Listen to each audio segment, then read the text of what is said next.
الأنبياء والمرسلين وعلى آله وصحبه أجمعين أما بعد فقال تعالى في كتابه الكريم أعوذ بالله من الشيطان الرجيم بسم الله الرحمن الرحيم ولقد آتينا لقمان الحكمة أن يشكر لله ومن يشكر فإنما يشكر لنفسه ومن كفر فإن الله غني حميد. Sadaqallahul Azim.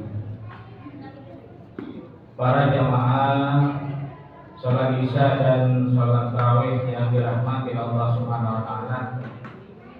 Marilah pada kesempatan kali ini kita selalu meningkatkan kualitas nilai tasyakur kita kepada Allah Subhanahu wa taala.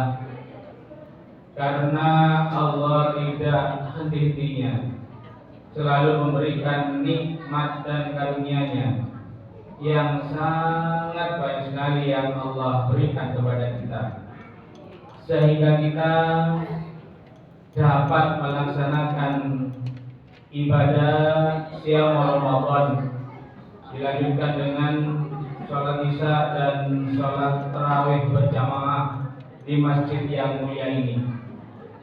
Ini merupakan kesempatan emas. Ini merupakan kesempatan yang sangat luar biasa yang Allah berikan kepada kita. Karena tidak semua umat manusia bisa diberikan kesempatan oleh Allah seperti kita ini.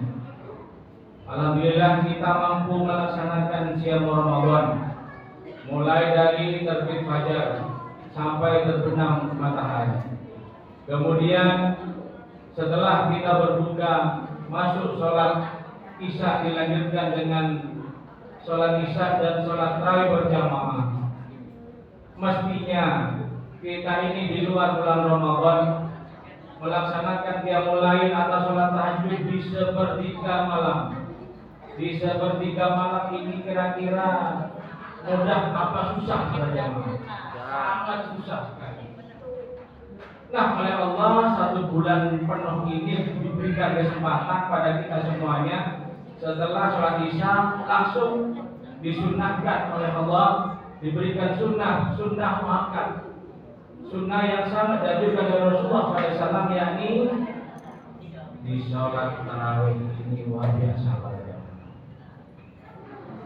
Kenapa ini penting kami sampaikan? Mumpung di awal Ramadan di 10 pertama. Insya Allah besok kita masuk hari ke-4 kalau tidak salah. Ini ketiga ya Bapak Ibu. Mudah-mudahan nanti terus diberikan kekuatan oleh Allah Subhanahu wa taala sehingga kita mampu menuntaskan kita ini betul-betul 1 bulan full, 1 bulan penuh untuk melaksanakan siam Ramadan, dan kita tetap istiqomah terus melaksanakan qiyamul lail atau salat tarawih di masjid yang mulia ini.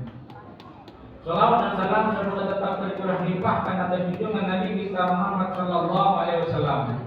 Beliau adalah sosok pembaharu, sosok revolusioner yang telah mendidik kita, mempelajari kita sehingga kita kenal agama Islam yang sangat indah ini dan sangat mulia ini. Para jemaah salat Isya dan salat tarawih yang dirahmati Allah Subhanahu wa taala.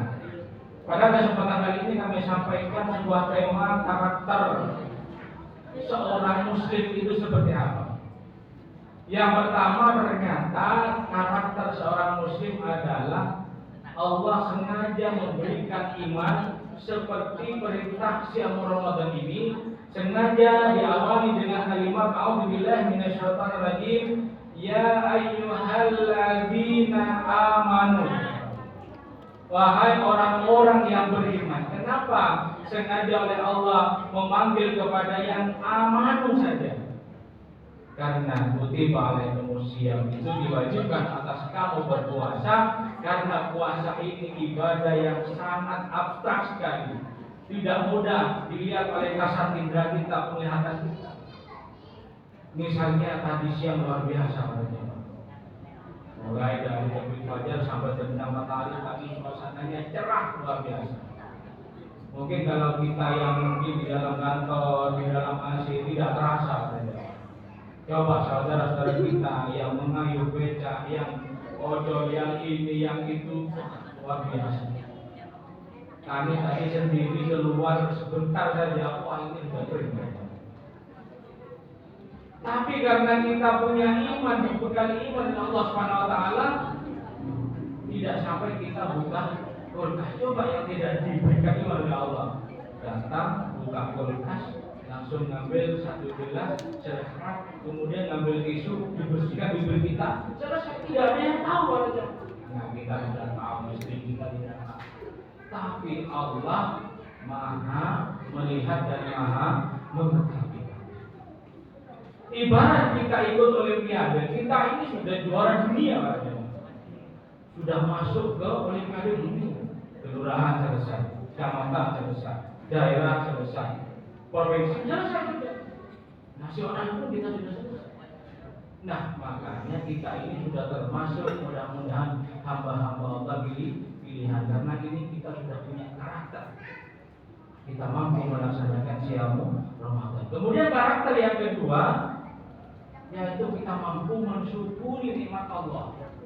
Menurut Al-Quran surah Al-Luqman ayat 12 sampai 14 itu seperti itu. Jadi kita ini pandai-pandai mensyukuri nikmat Allah. Ada sebuah kisah ini, seorang nenek ini kisahnya tahu. Seorang nenek ini terbiasa dalam hidupnya ini syukur nikmat. Syukur itu artinya terima kasih. Terima kasih. Jadi tidak 100% harta kita milik kita. Ada sebagian hak orang lain. Ini kisah nyata pada jemaah. Ini kalau tidak saya terjadi di Yogyakarta, daerah istimewa Yogyakarta. Ada seorang nenek itu luar biasa. Syukur nikmatnya dalam mengimplementasikan dan mengaplikasikan ilmu dalam kehidupan sehari-hari luar biasa. Si nenek ini seorang entrepreneur. Karena si nenek ini mulai sejak kecil itu buta padanya. Ya, ini sedikit aja ya. Buta, tidak melihat apa. Sehingga pagi-pagi itu jam 7 sampai jam 8 beliau itu harus jualan tempe. Mohon maaf ini kalau ada kisah yang mungkin menyamakan kisah si nenek ini. Tempenya itu gulaannya sekitar 250.000 dijual di pasar.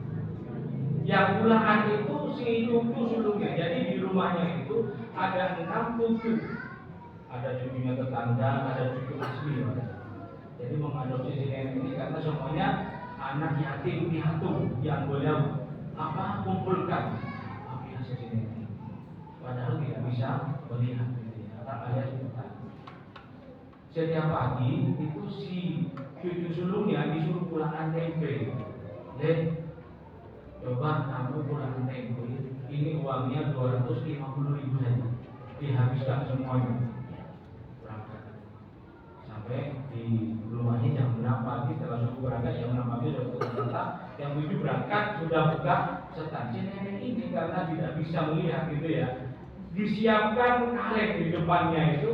Kalau ada yang beli ibu-ibu itu susu dong, botannya pas. Padahal sudah dipotong, ada yang 3.000-an, ada yang 5.000-an. Ngasih uang 20.000, ngambil yang 5.000, susu dong, botannya pas. Semuanya seperti itu aja. Kemudian ketika jam 8 sudah habis bersih, padahal tantangan kirinya masih banyak. Apa kata sini? Itu ketika datang si cucu sebelumnya, tolong dihitung ini dikali ini saya nggak tahu berapa.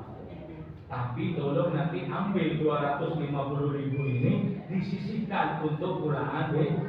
Kemudian lebihnya tidak usah diucapkan sama nenek. Nanti ini dari Allah, rezeki ini diberikan lagi kepada Allah lagi. Taruh mana? Katanya si cucunya. Taruh di rumahnya Allah. Jadi nanti ketika pulang ada masjid di tengah perjalanan, taruh di situ. Nah kemudian si nenek ini kalau sore itu masjid bayi katanya. Masjid bayi. Ya Allah. Kan di masjid yang leso, yang super itu sama. Tapi sama karena yang dulu mewarisi minyak itu nggak boleh ngambil uang katanya. Jadi sudah ada kaleng infak misalnya, kaleng infak Masjid Al-Islam gitu ya. Suruh masukkan ke kaleng situ. Nanti kalau sudah penuh semua diserahkan ke takdir.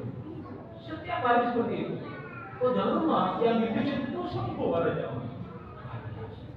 Setelah maghrib sampai isya itu mendidik, mengajar, ngaji cucu-cucu yang 6 tadi itu. Subhanallah, ada yang hafid Quran, ada yang 15 juz, ada yang 6 juz, ada yang 5 juz. Dan semuanya sehat. Nenek sampai saat ini katanya reporter itu waktu diwawancarai tidak pikun pada jamaah. Nikmatnya sudah luar biasa. Itu termasuk karakter kita. Kemudian karakter yang ketiga adalah karakter kita ini harus betul-betul mampu kita ini melaksanakan sholat subuh berjamaah. Jadi rentetannya itu urut kalau bilang bulan Ramadan, urut dari dia mulai, kemudian melaksanakan sholat sunnah fajar 2 rakaat itu, kemudian sholat subuh berjamaah. Itu karakter kita. Kalau sholat subuh kita berjamaah, kemudian penuh full masjid kita seperti sholat Jumat, maka orang-orang Muslim tidak berani. Ternyata fadilahnya ini luar biasa. Kemudian di pagi-pagi itu ada 2 malaikat yang mendoakan kita. Jadi Bapak Ibu hadirin yang dirahmati Allah SWT, setiap pagi itu kalau bisa kita ini harus bawa infak berapapun, harus istiqomah kita. Kenapa? Karena didoakan oleh 2 malaikat ini. Barang siapa ya Allah, hamba-Mu ini yang pagi-pagi subuh itu naruh bekal infak berapapun, lipatkanlah, gandalah pahalanya, tambahlah dengan rezeki yang halal dan thayyibah. Kemudian satu malaikat yang satunya mendoakan tidak jelek, negatif. Binasakanlah orang yang tidak masuk ke kekalahan. Itu. Kemudian di waktu subuh itu sebelum 2 rakaat sholat sunnah sebelum subuh itu sholat fajar itu luar biasa fadilah itu. Apa? Barang siapa yang melaksanakan sholat sunnah fajar atau sholat sunnah sebelum subuh, maka kita nanti akan diberikan dunia beserta isinya. Luar biasa. Jadi kalau karakter kita ini sampai kuat, kemudian kita dilanjutkan dengan sholat subuh berjamaah sampai penuh masjid kita, itu luar biasa. Lebih-lebih di bulan Ramadan ini mumpung masih di awal-awal, kami ingatkan saling tawasul bil haq tawasul bisabr untuk memberikan semangat kita semuanya sehingga nanti kita ketika ditinggal bulan Ramadan kita seperti bayi yang baru lahir, seperti kertas putih yang tanpa noda apapun, dan Allah memberikan prestasi kepada kita. La'allakum tattaqun. Aku lebih hadza wa sallallahu inna walillahul rahim. Mohon maaf dari kekurangan. Wassalamualaikum warahmatullahi wabarakatuh.